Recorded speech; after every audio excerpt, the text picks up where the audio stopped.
In the first few weeks of 2020, Elon Musk had an estimated net worth of $27 billion.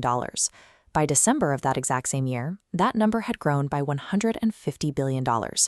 This chart tracks his wealth accumulation through early 2021, and you can see exactly when that steep growth curve overtakes Jeff Bezos, placing Musk at the very top of the global billionaires list. The engine behind that initial surge was a specific corporate compensation plan at Tesla. The board offered him a package worth a maximum of $55.8 billion, an amount 250 times larger than the median plan for peer CEOs. During a shareholder lawsuit in a Delaware court over that exact pay package, the legal testimony laid out a highly specific reason for why he required that amount of money. Musk testified that he does not accumulate capital for conventional luxury amenities, but because he believes he has a moral obligation to fund a permanent human colony on Mars. To actually reach another planet, he needed two things: a rocket cheap enough to make the trip feasible, and a corporate money engine large enough to pay for it. In the early 2010s, however, both of those critical mechanisms were teetering right on the brink of catastrophic failure. The aerospace industry historically operated on a single, expensive premise: rockets were disposable. Every time a payload went to space, the vehicle that took it there burned up in the atmosphere or crashed into the ocean. Recovering those boosters intact meant they had to land themselves. That required a massive power upgrade, because the rocket needed enough thrust to push a heavy payload to orbit and still hold back enough fuel to reverse course and touch down. SpaceX engineers solved the problem by subcooling liquid oxygen and kerosene propellants to deep cryogenic temperatures. This densification process increased propellant mass by 10%. Engineers loaded significantly more fuel into the exact same physical space, boosting payload capacity without building a larger rocket. It was a brutal trial and error process. SpaceX smashed multiple early boosters into autonomous drone ships and suffered a total loss during the CRS-7 mission. But by December 2015, they finally brought a descending orbital stage down for a pinpoint propulsive soft landing.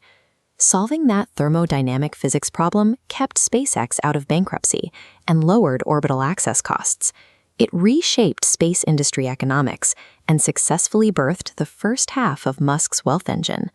To generate the rest of the funding, Musk needed his automotive venture, Tesla, to transition from niche luxury brand into a massive capital generator by mass-producing the Model 3. Instead, the company entered a period in 2018 that Musk called production hell, where output at the massive Fremont manufacturing plant stalled completely. The bottleneck stemmed from an internal design philosophy known as the alien dreadnought. Tesla tried to build a hyper-automated assembly line governed entirely by robotics, discarding decades of standard automotive manufacturing practices in the process. When the machines failed to sequence the complex parts, Tesla applied an aerospace-style rapid prototyping fix to the factory itself. Bypassing manufacturing norms entirely, they built a third assembly line from scratch outside, housing it in a massive aluminum-sprung structure, essentially a giant tent. Inside that tent, they stripped away the failing robotic arms. They set up a simple, straight assembly line and relied on manual human labor to physically push production numbers past the required thresholds. This desperate parking lot survival tactic worked. It unclogged the production bottleneck and validated a highly streamlined manufacturing layout, which officially became the Gigafactory formula Tesla used to aggressively scale operations globally. Surviving production hell allowed Tesla to finally meet its delivery targets, pushing the company out of financial peril and into mass profitability. Wall Street reacted immediately to the operational turnaround. In 2020, Tesla stock surged over 700%, culminating in its inclusion in the S&P 500. Simultaneously, SpaceX was leveraging its fleet of reusable rockets to deploy the Starlink satellite internet constellation.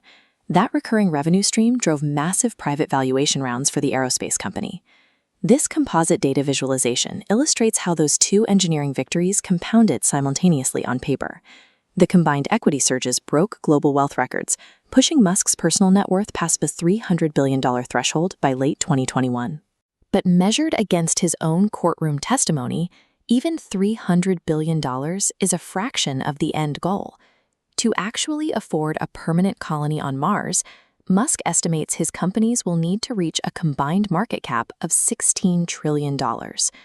Musk's ascent to the world's richest person acts as the accidental byproduct of his engineering objectives. His record-breaking net worth reflects the scale of the effort to build the literal and financial vehicles capable of taking humanity off-world.